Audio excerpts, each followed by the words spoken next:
பாடலாசிரியர் சிநேகன் தமிழ் சினிமாவில் தவிர்க்க முடியாத பாடலாசிரியராக இருக்கிறார். இவரின் தந்தை சிவசங்கு இன்று உயிரிழந்தார். அவருக்கு வயது 102. அவரின் மறைவு அவரின் குடும்பத்தினரை தற்போது சோகத்தில் ஆழ்த்தியுள்ளது. பள்ளியில் படிக்கும் போதே கவிதை எழுதுவதில் ஆர்வம் கொண்டவராக இருந்த சிநேகன் சென்னைக்கு வந்து பாடலாசிரியரும் கவிஞருமான வைரமுத்துவிடம் 5 ஆண்டுகள் உதவியாளராக பணியாற்றினார். அதைத் தொடர்ந்து கே. பாலச்சந்தர் இயக்கிய புத்தம்புது பூவே படத்தில் எஸ். ஏ. ராஜ்குமார் இசையில் முதல் பாடலை எழுதினார். அதைத் தொடர்ந்து பல திரைப்படங்களுக்கு இவர் பாடல் எழுதியுள்ளார். பாண்டவர் பூமி படத்திற்காக சிநேகன் எழுதிய தோளா தோளா பாடல் அனைவருக்கும் பிடித்தமான பாடலாகும்.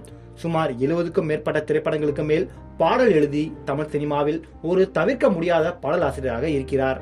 நடிகர் கமல்ஹாசன் மீது அதீத பற்று கொண்ட சிநேகன் பிக் பாஸ் நிகழ்ச்சிக்கு பின் மக்கள் நீதி மய்யம் கட்சியை தொடங்கிய போது அக்கட்சியில் இணைந்து தேர்தலில் போட்டியிட்டார்.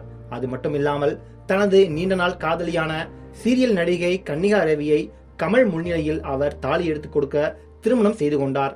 கடந்த ஜனவரி மாதம் இவர்களுக்கு 2 பெண் குழந்தைகள் பிறந்த போதும் நடிகர் கமல்ஹாசனே காதல் கவிதை என பெயர் வைத்தார்.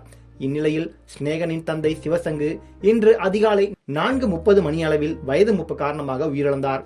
அவருக்கு வயது 102. இவரின் மறைவுக்கு பலரும் இரங்கல் தெரிவித்து தந்தையை இழந்து வாடும் சிநேகனுக்கு ஆறுதல் கூறி வருகின்றனர்.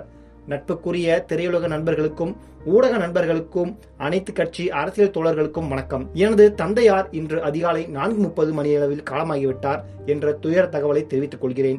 நாளை காலை 11 மணிக்கு தஞ்சாவூர் மாவட்டத்தில் உள்ள எனது சொந்த கிராமம் புதுக்கரியப்பட்டியில் நல்லடக்கம் செய்ய திட்டமிடப்பட்டுள்ளதாக குறிப்பிட்டுள்ளார்.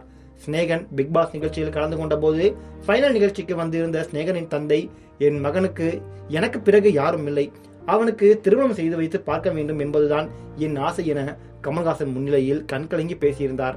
இந்நிலையில் உடல்நலக் குறைவு காரணமாக இன்று அதிகாலை அவர் காலமானார். அவரது மறைவுக்கு பலரும் இரங்கல் தெரிவித்து வருகின்றனர்.